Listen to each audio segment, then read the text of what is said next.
Hello and welcome to another episode with Bernie. Today I want to talk about mindset and the fact that fear for the longest time was holding me back.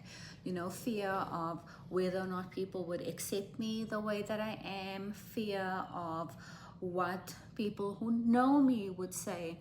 I just come off a wonderful Zoom meeting. It's a Saturday and I dressed up for it.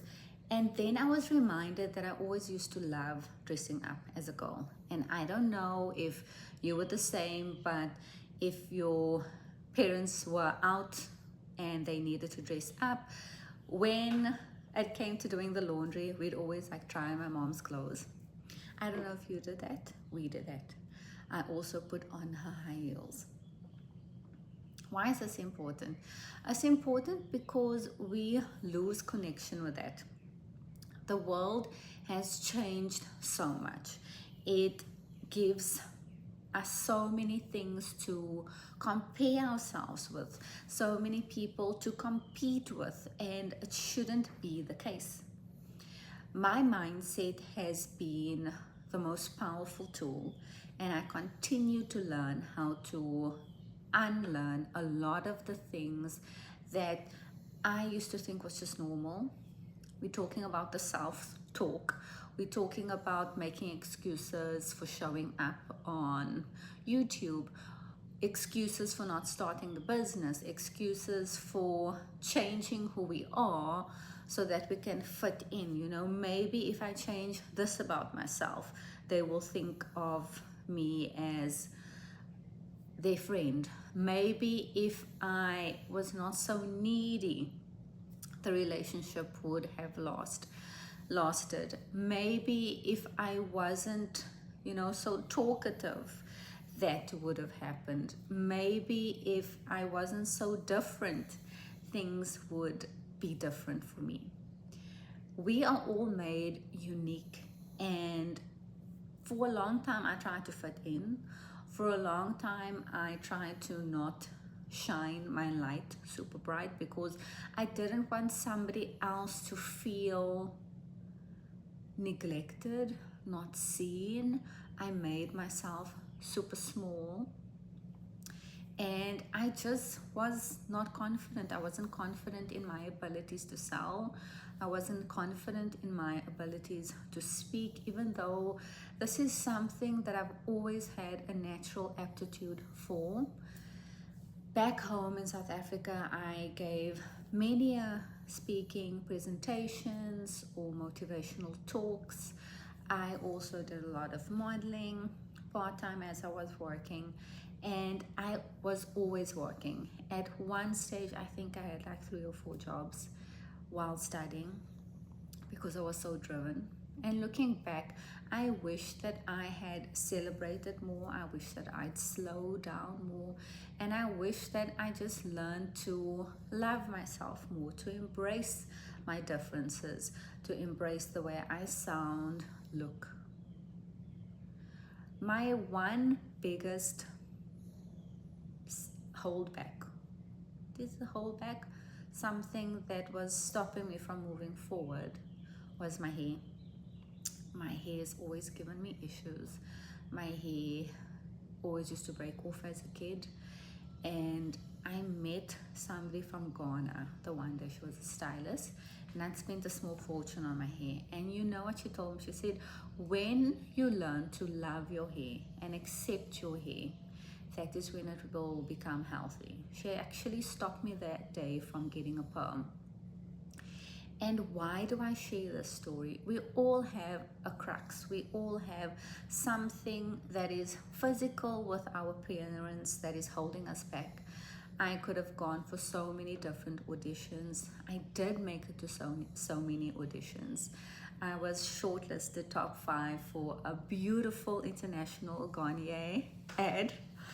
And I wish that I had celebrated that more. I literally got flown up to Johannesburg for the day and did the interview. But I wish I had the confidence in myself would have liked to just secure that position and that role.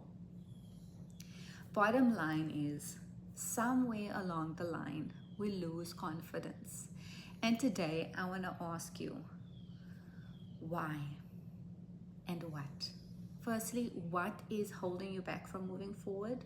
Is it perhaps your hair? Do you need to love it a little bit more? Somebody that is wonderful at this is Louise Hay. Go and search her on YouTube. Go and get one of her books. But start doing the work to internalize your dialogue to yourself. And that woman was right. The moment I started loving my hair, that is when it grew back. It started looking beautiful. I would get compliments about it. I still get compliments about it till this day. But when I was enforcing it negatively, it was showing up as how I was talking to it. The fact that my hair is not pretty, the fact that I never get complimented on it. Now I want to ask you why. Why are you playing small? What are you afraid of? If COVID taught me anything, and if losing business has taught me anything, and if needing to start from scratch has taught me anything, because there is not anything that you can tell me about your life and your circumstance and your situation, about how difficult it is. If you want something, you can make it happen. You've got the power, the authority, and it is your God-given right. I pray a lot, and even if life is not super smooth sailing and you are going through a difficult time, I want to encourage you today. I want to encourage you today by saying that it is time.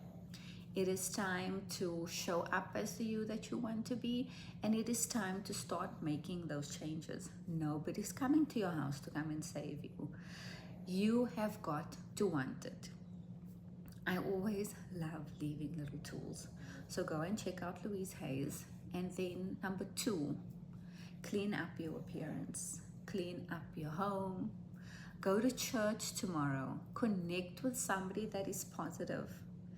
Your surroundings is super important. Who you surround yourself with is, I would like to say, 60% of your mood. If you listen to upbeat music, that's what happens. If you listen to depro music after a breakup, I don't know why we do this. You want to like bask in the sadness. I want you today to bask in the happiness. I want you to write down and ask yourself, like, what do I want my life to be? And do one thing to draw that in. I just want to say that I believe in you. I'm here for questions. I'm going to drop my details in the show notes below. And it literally starts with a decision, but it also starts with physical actions, and that is to dress up and show up as the version of yourself that you want to become. Even if that version is putting on only lipstick, because that is what you have right now, or going to grab a shower, or just putting on clean clothes. You've got this, and I'm here if you need help. Bye for now.